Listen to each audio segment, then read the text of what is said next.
nous revoici en face de l'imposant volume en béton que constitue la place Bonaventure. La place Bonaventure, c'est vraiment un projet qui est lié à l'annonce et à la tenue prochaine de l'Expo 67. C'est que le développement urbain, qui dans les années 50 était concentré le long de Dorchester, René Lévesque, se déplace pour en fait se rapprocher de l'entrée principale de l'Expo et de l'autoroute Bonaventure. Et donc, on répond aussi à des besoins de l'Expo, comme le besoin d'hébergement.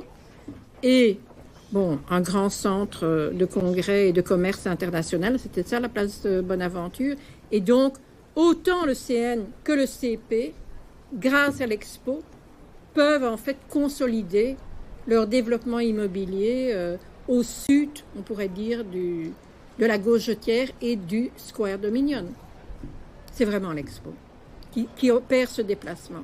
Dans les niveaux inférieurs de la place Ville-Marie, c'est vraiment là où tous les réseaux se croisent, que ce soit le tunnel de l'autoroute Ville-Marie, en fait, qui affleure le coin sud-est de la place Bonaventure, que ce soit le métro, que ce soit le chemin de fer. Donc, c'est vraiment un nœud de circulation, la place Bonaventure. Et d'ailleurs, ce qui est assez intéressant de voir, c'est les photos qui ont été prises avant que la place ait été construite. Et on voit vraiment les quais de la gare centrale qui sortent avec leur auvent. Donc, la place Bonaventure est vraiment construite sur la gare, quoi. Mais l'idée d'une mégastructure, c'est l'idée d'une grande structure qui contribue à redéfinir les relations entre le bâti et les réseaux de circulation dans la ville et qui permet en fait, grâce à une différenciation entre des structures permanentes et des éléments transitoires, transformables, de pouvoir adapter le bâtiment aux besoins changeants au cours du temps. Et je pense que cette manière de faire, elle a été reprise par d'autres architectes et elle caractérise l'architecture moderne.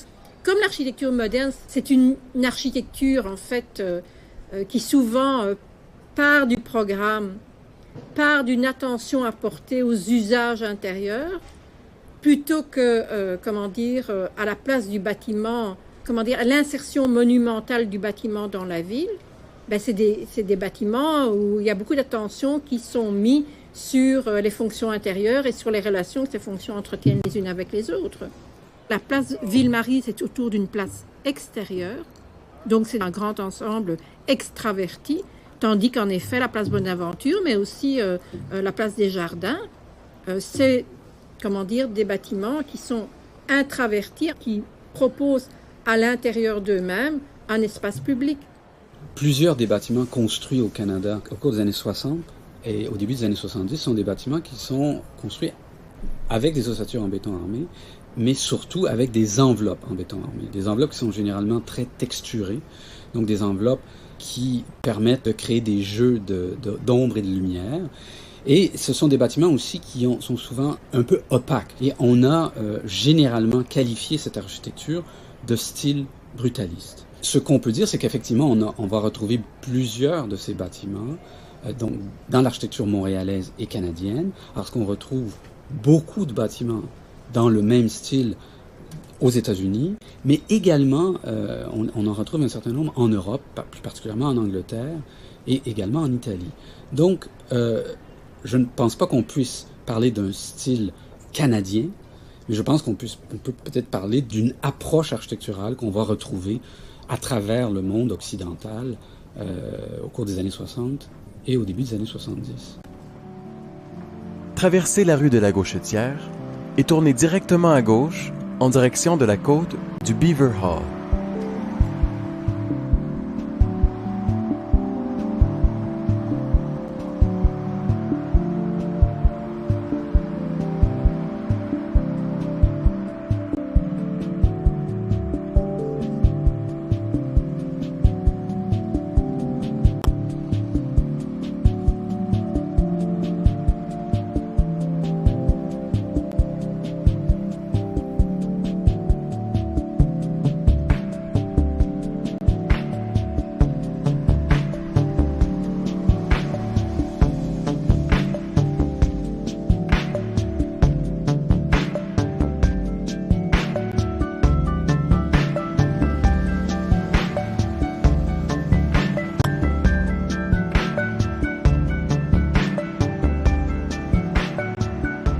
remarquerez, à votre gauche, l'édifice Bell, de style Art déco, avec ses étages en gradin.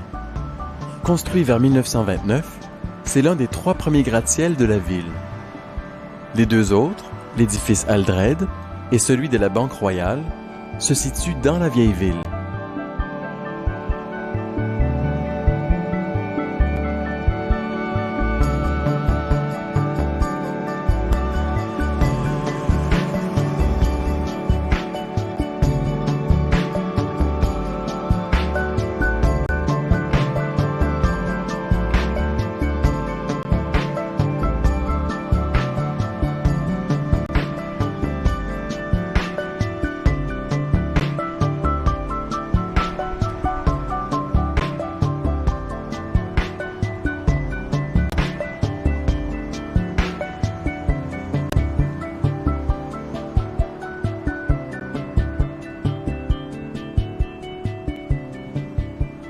Une fois arrivé à la rue Beaver Hall, tournez à droite.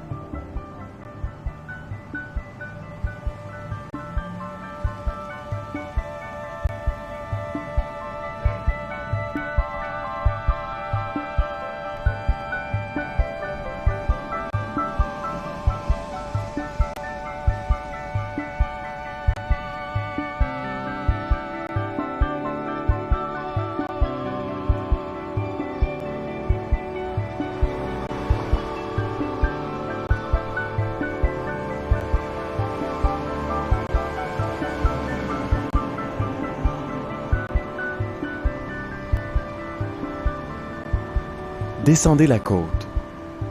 Un peu avant la rue Vigée, quelques marches à votre droite vous mèneront devant la Banque nationale, bâtiment plus récent, construit en 1983. Je vous attends dans le hall d'entrée. Si la Banque nationale est fermée, passez directement à la piste suivante qui débute sur la passerelle du métro Square Victoria. Par contre, si vous êtes tout simplement fatigué, je vous propose de vous rendre directement sur la place Jean-Paul Riopelle pour écouter la dernière piste, la piste 24. Pour vous y rendre, référez-vous au plan du secteur.